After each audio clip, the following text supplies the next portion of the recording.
E o texto que eu vou estar usando para a nossa meditação é Mateus 2, versículo 13 e seguintes.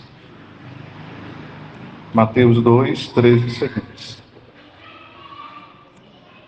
Depois que os magos se retiraram, o anjo do Senhor apareceu em sonho a José e disse-lhe: Levanta-te, toma o menino e sua mãe e foge para o Egito.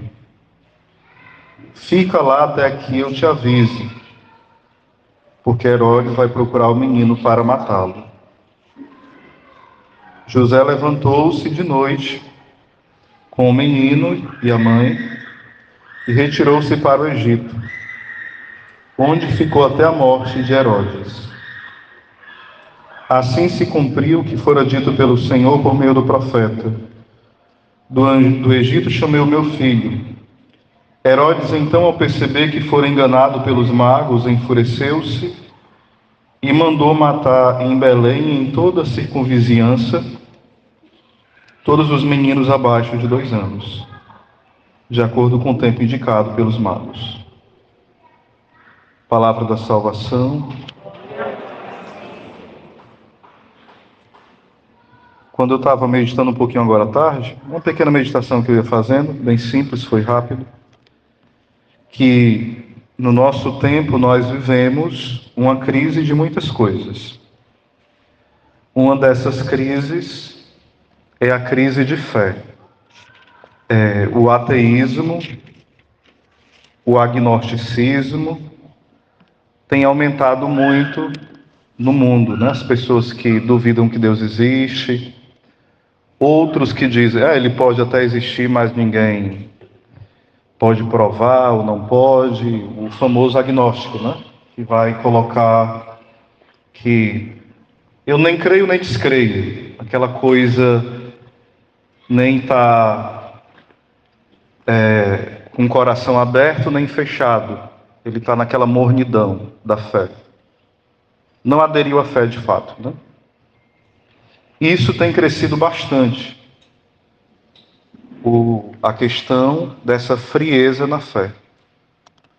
E às vezes até o abandono na fé. E à medida que a gente olha para isso, uma grande resposta para esse tempo de modelo na fé é a Virgem Maria. Uma das primeiras virtudes de Nossa Senhora, uma das primeiras, não a única, é a fé. É tanto que o elogio que ela recebe primeiro de um ser humano, né? De Santa Isabel: Feliz és tu que acreditastes, porque irão se cumprir as coisas que te foram ditas. Então Isabel louva Nossa Senhora pela fé. Nossa Senhora é uma mulher de fé.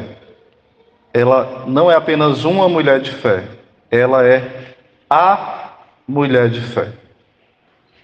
A fé dela supera a fé de Abraão. Abraão, ele dá Isaque para ser sacrificado, e sem dúvida foi uma fé imensa, mas ele não chega a ver Isaque sendo sacrificado. Nossa Senhora, com toda dor, ela vê aquela injustiça, aquele crime sendo cometido contra Jesus, mas ela oferta o seu filho por amor, e ela chora, mas ela permanece como? De pé. Nossa Senhora permanecer de pé quer dizer que ela é uma mulher como? De fé. Não é uma mulher que se entrega ao desespero, ao desânimo, à derrota. É uma mulher firme. Não é uma mulher desanimada, com a alma fraca, com a alma derrotada. É uma mulher firme. É uma mulher forte. É uma mulher que sustenta ali. O único apóstolo que não foge é São João. Porque ele está com quem? Com a Virgem Maria.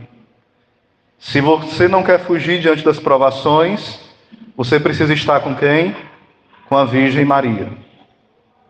Você terá coragem, você terá fé. Ela te fará olhar para Jesus. Ela te apontará o caminho que é Jesus. Você não vai fraquejar. E se fraquejar, ela vai dizer: filho, levanta, recomeça. Ela vai ser essa mãe de misericórdia. Ela é essa mãe de misericórdia. Só que, infelizmente, nós vemos aqui uma outra figura, que é uma quarta figura, que odeia as pessoas de fé e quer matar, que é Herodes, né? Que eu não vou falar dele por enquanto, só depois. Depois, quando eu meditava, eu ia vendo o outro exemplo. Nós vemos também uma crise de paternidade. O nosso tempo vive uma crise onde a figura do homem e a figura do pai, ela é esquecida. Geralmente o homem é visto como vilão. Eu não sei se vocês percebem isso. Até vocês próprios se veem como vilão, de tanto falarem isso. E não se deixem enveredar por esse veneno, viu?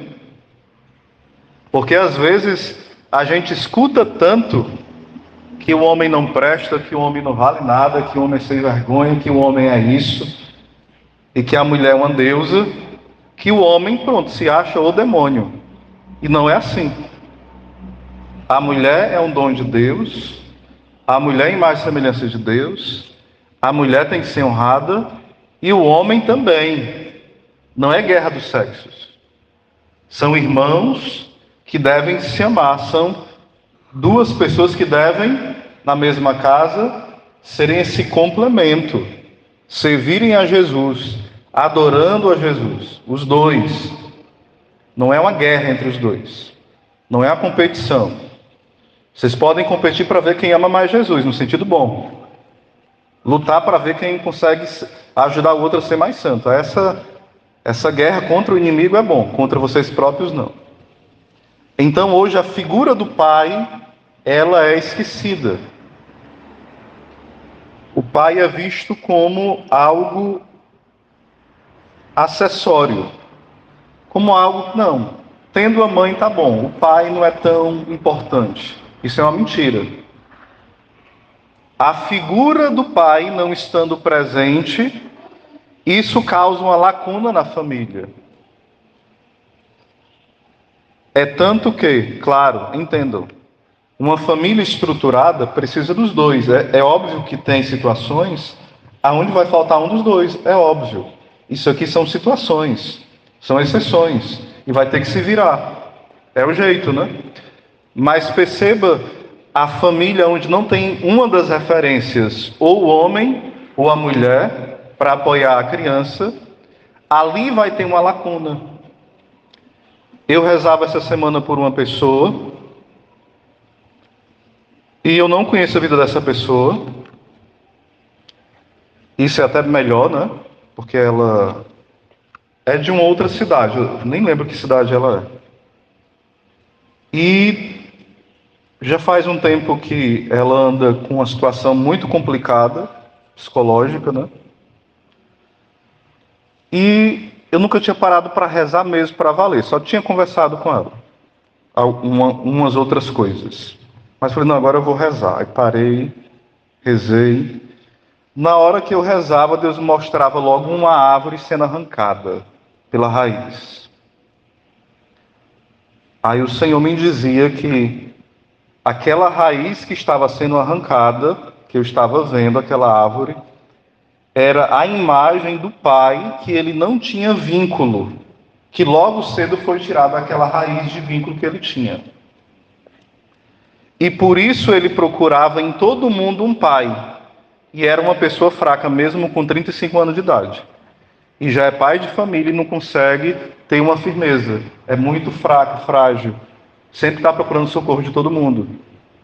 Aí aí terminou a oração, eu falei, meu irmão, eu não sei se você tem pai, se você não tem, quem é o seu pai, se você briga com ele, se você não briga, mas o que Deus falou foi isso. Aí ele falou, não, mas isso é verdade. O meu pai, ele faleceu quando eu era criança. Ele foi me tirado logo cedo como essa árvore que é arrancada pela raiz. E eu sinto que eu não consigo ser pai, de verdade, ter postura de pai, porque eu não consigo olhar para a figura do meu pai por conta disso. Ou seja, essa ausência nos fragiliza. E é só a oração, é só Deus que pode preencher. E tem a ver, Oséias, uma crise com a outra, a crise do ateísmo, da falta de fé com a crise de pai, tem. Porque muitas pessoas que eu já aconselhei, que eu já evangelizei, e que eu escuto falar também, sabe por que eles não acreditam em Deus? Porque eles acham que Deus é um pai mau. Por que ele vê o mal acontecer no mundo e não faz nada? Por que tal pessoa da minha família morreu e ele não fez nada se ele é todo poderoso? Por que ele pode e não faz nada para resolver o meu sofrimento? Então ele não existe. Se ele existe, ele não é pai. Então o ateísmo que existe hoje é um ateísmo de quê? De dizer que Deus é pai. Deus não é meu pai. Na verdade, as pessoas acreditam em Deus, só que acham que Deus não liga para elas, que Deus é um pai que não se importa com a gente. É por isso que tanta gente tem virado o quê? Satanista, porque acha que Lúcifer é muito mais legal, né? Tem até o filme de Lúcifer, a série, né? Lúcifer é super legal, um cara gente fina, show de bola, né? Todo mundo quer torcer pelo Lúcifer, né? Porque Lúcifer é legal, pode tudo. Mas Deus é careta, o pai é careta. É a imagem que nas séries, nos filmes, eles querem colocar para os jovens acharem que Deus é tapado. E o Lúcifer, o demônio, é show de bola. É atual, ele nos entende. É uma armadilha do inimigo. Coloca uma coisa atrativa para enganar os jovens. E os jovens caem, não, é só um filme. É só uma série, e vai entrando na cabeça dos jovens essas ideias, de forma sutil. Então, a segunda crise qual é? Diga comigo, a crise de paternidade. A crise de fé, quem é o modelo de fé? Nossa Senhora. A crise de paternidade, quem é o modelo de pai? Diga comigo, São José. São José aqui, ó, nesse texto, ele protege da morte a Virgem Maria e Jesus. Ele arrisca a vida dele nos perigos entre as feras lá do Egito. Era um local que eles adoravam vários ídolos. Era um local onde ele não conhecia ninguém praticamente. Onde tinha muitos ladrões, ou seja, um local totalmente perigoso. Mas ele arrisca tudo por amor a quem? A Virgem Maria e a Jesus. Porque quem é pai, uma das características do pai é a capacidade, diga comigo, o pai é capaz de se sacrificar. E eu vou dar um exemplo para vocês que Deus é pai. Lá em Gênesis, quando Adão e Eva pecam, sabe quem é que faz o primeiro sacrifício? É o pai. Como? Adão e Eva se cobrem como? De folha, de figueira. Aí o Senhor faz o quê? Não é assim. Aí faz para eles o quê? Roupas de pele de animais. E para matar, e para fazer pele de animais, tem que fazer o quê com os animais? Então, o primeiro sacrifício por amor aos seus filhos, quem fez? O próprio Deus. Para dizer, eu faço sacrifício por vocês. Vocês não sabem nem se vestir, mas eu vou vestir vocês. Eu cubro a nudez de vocês. Ou seja, o pai se importa. Então, São José é o modelo de pai que protege, que se sacrifica, que corre risco, que ama e que luta contra os assassinos. Então, São José, nesse tempo, meus irmãos, ele é colocado para a igreja. De mais de 100 anos para cá, São José tem sido cada vez mais conhecido, graças a Deus. E é um tempo que precisa cada vez mais ser anunciado essa devoção a São José. Ele é conhecido também como o terror dos demônios, porque cada vez mais a cultura da morte ela tem avançado. O aborto, a eutanásia. Você sabe o que é eutanásia, né? A pessoa lá, vai lá, a pessoa não está ali ainda viva, você vai, desliga o aparelho. Não precisa deixar viva mais não, vamos desligar o aparelho. Das pessoas mais idosas, que já estão já fraquinhas e tal. O primeiro passo para a cultura da morte avançar é você aprova uma coisa, depois aprova outra, depois outra. Por exemplo, aonde aprovaram aborto, aprovaram primeiro em algumas semanas, depois em 3 meses, depois em 6 meses, depois em 9. Depois a criança sai do ventre da mãe, ou então sai pela cesárea, e depois que sai ainda pode matar, assim que sai. Em alguns países pode fazer isso, assim que sai pode matar, ainda é aborto. Então essa desculpa que é só com 3 meses, é só para ir conquistando para o mal reinar. Então você católico, cuidado com a mentalidade diabólica, para não entrar na sua cabeça, viu? Não, mas em certos casos, não é vida não. Você acha que com uma semana vai virar, depois de uma semana vira vida? Não, é na hora. Naquele segundo da concepção, Deus deu uma alma para aquela pessoa. Depois vai virar o quê? Um hipopótamo? Vai virar o quê? Uma girafa? Vai virar um ser humano? Vocês viraram o quê? Olha para o seu irmão, se ele parece um hipopótamo. Se parecer, mas não é não, viu? É lindo, ela é linda também. E São José quer tirar essa mentalidade da nossa cabeça. Essa mentalidade tem locais aonde quando descobre que a criança ela tem necessidades especiais, já mata. No ventre da mãe. Ela tem essa deficiência. Mata. É uma eugenia disfarçada. É um novo nazismo, né? Pintado de coisa bonita. E a Virgem Maria esmaga a cabeça da serpente, e São José também, junto com ela, e sobretudo Jesus. Então, São José é modelo de pai. E a outra crise, diga comigo, a crise de sentido da vida. Nunca se ouve tanto. Não, agora é só eu que digo mesmo, hein? Vocês são bons, estou gostando. Ou seja, quanto mais nós vemos avançar a tecnologia, mais nós vemos regredir também. Mas isso não é só culpa da tecnologia. A tecnologia traz muitos bens também. Depende de como se usa, né? Mas nós vemos cada vez mais as pessoas perderem esse sentido de contato pessoal. A falta de relação pessoal com os outros causa também um vazio em nós. É tanto que as pessoas já tinham depressão, ansiedade, já tinham síndrome do pânico, várias síndromes e vários transtornos. Mas depois desse período que a gente teve de 2 anos bem desafiantes, onde teve inúmeras mortes e doenças e pessoas beirando a morte, o pós esse período foi assim, nós estamos sofrendo as consequências disso, sim ou não?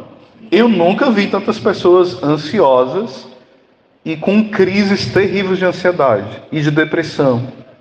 Pessoas se matando, jovens, ali no Croatá, várias pessoas tentando se matar e se matando. Por exemplo, na Ocara, alguns anos atrás, eram jovens se matando na sala de aula, direto jovens. Foi preciso ter um trabalho da igreja, junto com toda a Secretaria de Saúde, para amenizar isso e cessar. Ou seja, mas é a falta de sentido. Porque o sentido vai sendo buscado aonde? Em várias coisas, menos naquele que é o sentido. Qual é a resposta para o sentido? A resposta é Jesus. Ele é o Logos. A palavra Logos quer dizer o que? Diga comigo. Sentido. Lógica. A nossa vida não tem lógica, não tem sentido, não tem rumo, não tem orientação quando Jesus não é o centro. Quando o centro é o dinheiro, é a fama, são as pessoas, somos nós mesmos. Aí chega um tempo que a gente diz, meu Deus, eu tenho tudo que eu batalhei para ter, que é lícito, você pode lutar, você pode ter sucesso, você pode ter dinheiro, é bom, não tem problema, você andar no Hilux, no limousine, ter 10 casas, não tem problema nenhum. O problema é como você conquista isso, o problema é se você é apegado a isso, se você é generoso para com os outros, e o problema é se isso é o centro da sua vida. Isso não pode ser o centro da sua vida nem da minha. Quando isso é o centro da minha vida, a nossa vida perde o sentido. Então, quem é o sentido da nossa vida? Quem é o Logos? Diga comigo, Jesus. Então vamos para as 3 crises do nosso tempo. Diga comigo, crise de fé, crise de paternidade e crise de sentido. Quais as 3 respostas? Maria, José e Jesus. Jesus, Maria e José. Minha família, vossa é.